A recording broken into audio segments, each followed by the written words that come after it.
को लेके सरगर्मी बढ़ी हुई है, लगातार विरोध प्रदर्शन हो रहा है ईवीएम को लेके, वहीं इलेक्ट्रिकल बॉन्ड को भी लेके तमाम चीजें कही जा रही हैं। वहीं प्रधानमंत्री की तरफ से यानी भाजपा की तरफ से 400 पार का नारा दिया गया है। कैसे होंगे 400 पार? जनता साथ है कि नहीं है?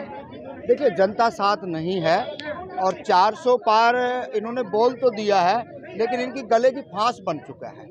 ये तमाम भारत देश के अंदर जितने भी ओबीसी के लोग हैं, एनबीसी के लोग हैं, उनको ये चाहते हैं कि आप किसी भी तरीके से हमारे साथ आ जाएं। नरेंद्र मोदी को अगर ये डर ना है तो क्यों आए दिन मुख्यमंत्री बदले जा रहे हैं?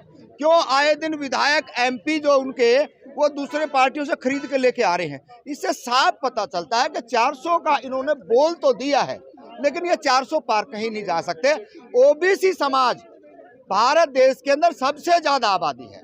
ओबीसी को कोई हक अधिकार इस देश में नहीं मिला। अरे मोदी जी खुद ओबीसी हैं। ओबीसी नहीं है, वो फोकस ओबीसी है, बनावटी ओबीसी है, और इसी बात का फायदा इस भारत देश की जनता ने उठाया है। और जब ओबीसी अगर वो होता तो ओबीसी के हक अधिकारों की बात करता। अभी 33% महिलाओं की जब रिजर्वेशन की बात आई तो उसमें भी उन्होंने क्या करा कि 33% महिलाओं का रिजर्वेशन की बात कही, और जो ओबीसी की महिलाएं थी उनकी कोई बात नहीं करी। हमने पहले ही कांग्रेस पार्टी भी ये काम कर रही थी। मोदी जी कह रहे हैं कि गैर बराबरी नहीं होगी, सब महिलाओं को अधिकार मिलेगा। अधिकार अगर मिले होते तो ये भारत देश की जनता, किसान रोडों के ऊपर बैठे हैं, मजदूरों रोडों के ऊपर हैं, महिलाएं रोडों के ऊपर हैं। कोई ऐसा कोई एक भी छात्र बता दो जो कोई रोडों के ऊपर नहीं है। तमाम जो इस देश के पीड़ित लोग हैं वो बैठे। बाबा साहब ने संविधान में महिलाओं का मान सम्मान दिया।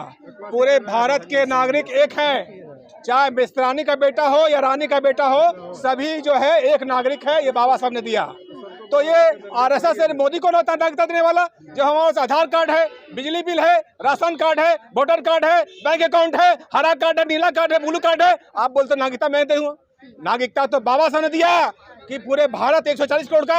आप बोले मेरा परिवार है 140 करोड़, तुम्हारी पत्नी कहाँ है? और तुम्हारा पिताजी मरा तो तूने बाल नहीं मुड़वाया, तुम कौन हिंदू है? निजी टिप्पणी कर रहे हैं प्रधानमंत्री को। जी हाँ, जब आप हिंदू हो तो 13 दिन का श्राद्ध करो, सारे 140 करोड़ जो हिंदू है उसका बाल मुड़वाओ। अगर हिम्मत है मोदी जी, अमित शाह जी, अगर वास्तव में हिंदू हो तो हिंदू में जो कल्चर है, बाप माँ मरता है तो बाल मुड़वाया जाता है, श्राद्ध किया जाता है। और जो बीजेपी के लोग बोल रहे हैं मेरा परिवार मोदी सरकार, तो तुम लोग बाल मुड़ाओ, दिखाओ कि हम हिंदू है। हिंदू अगर हैं तो छुआछूत है, भेदभाव है। इसलिए बाबा साहब ने कहा था इंडिया दैट इज भारत। ये लोग क्या कर रहे हैं? हिंदू राष्ट्र बनाएंगे तो हम लोग बुद्ध राष्ट्र बनाएंगे। 130 कंट्री बुद्धिस्ट है। बाबा साहब ने बुद्ध को जोड़ कर दिया है कि सब सुप्रीम कोर्ट है, न्यायालय है, माननीय न्यायालय रक्षा करेगा इस देश का। आज क्या हुआ?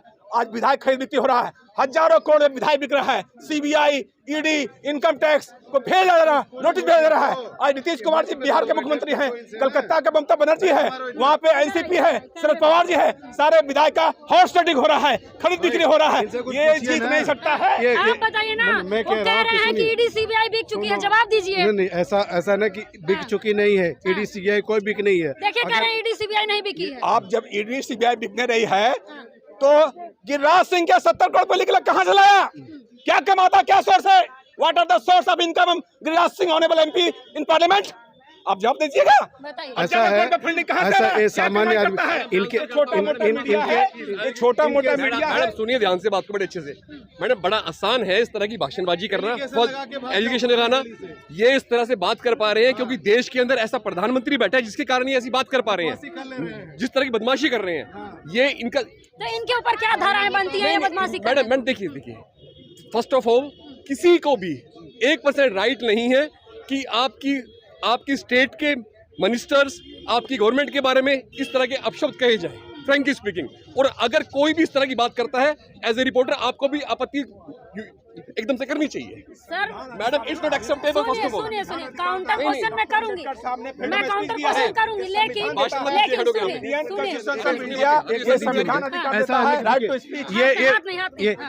ये भाई साहब एलिगेशन लगाते हैं एलिगेशन लगाना और पतली गली से भाग जाना। अगर सुनिए एक मिनट, अरे सुनो तो सही, ठीक बात है।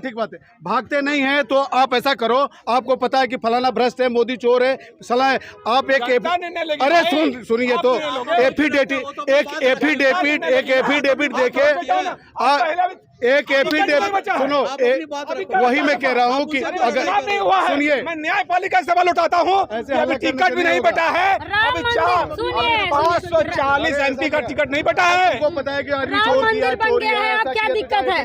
राम मंदिर एक आस्था का विषय है, मैं उस पर नहीं टिकट भी करना चाहता जनता हूँ। तो कह रही है मोदी जी को वोट देंगे, राम मंदिर बनवा दिए। राम मंदिर एक आस्था का विषय है, राम मंदिर पे हम लोग टिकट भी नहीं करते हैं। हम लोग संविधान को मानने वाले हैं। ये देश राम मंदिर श्याम मंदिर से नहीं चलता है, ये संविधान चलता है। हम लोग संविधान के मानने वाले हैं, बाबा साहब कट्टर सिपाही हैं। इसलिए मैं आपके मीडिया से मानना चाहता हूं, और मैं गोदी मीडिया को कहना चाहता हूं कि गोदी मीडिया चुनाव में जाएगा, पार्लियामेंट चुनाव है, चुनाव में जनता मालिक होता है, जनता लोकतंत्र में मालिक होता है, जनता वोटिंग करेगा तब जाकर के MP मिलेगा।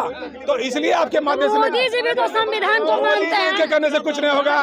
मोदी जी देश का मालिक है कि जनता देश का मालिक है? इस देश का 140 करोड़ जनता मालिक है, मोदी जी मालिक नहीं है। मोदी जी मालिक नहीं है, मोदी जी मालिक नहीं है।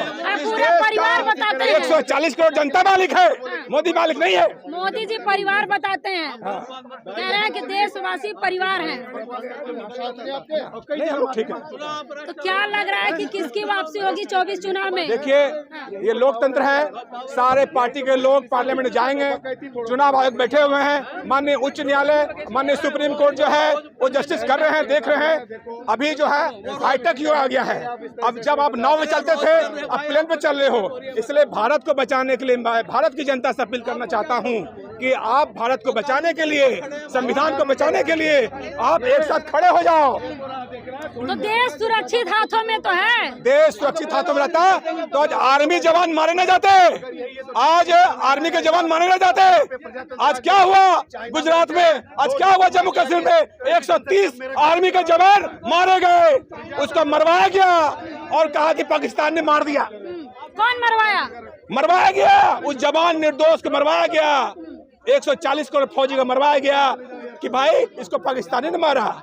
एक प्रोपेगेंडा है, एक डिजाइन है, और मैं बाद में आपसे बात करूंगा। ये बहुत गोपनीय मसला है। अभी मैं आपसे अपील करना चाहता हूं, आप संविधान का मानने वाले हैं, फोर्थ स्तंभ है, इसलिए अभी है संविधान बचाओ देश बचाओ। तो संविधान कहाँ खतरे में है? संविधान बचाओ देश बचाओ।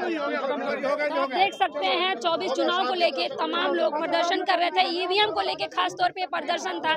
लेकिन मैंने जानना चाहा कि 24 चुनाव जिस तरह से लोकसभा चुनाव है उसको लेके जनता क्या सोच रही है। तो आप देख सकते हैं पक्ष विपक्ष दोनों ही आमने सामने खड़े हो गए। आपको क्या लगता है? अपनी प्रतिक्रिया कमेंट बॉक्स में जरूर दें। धन्यवाद।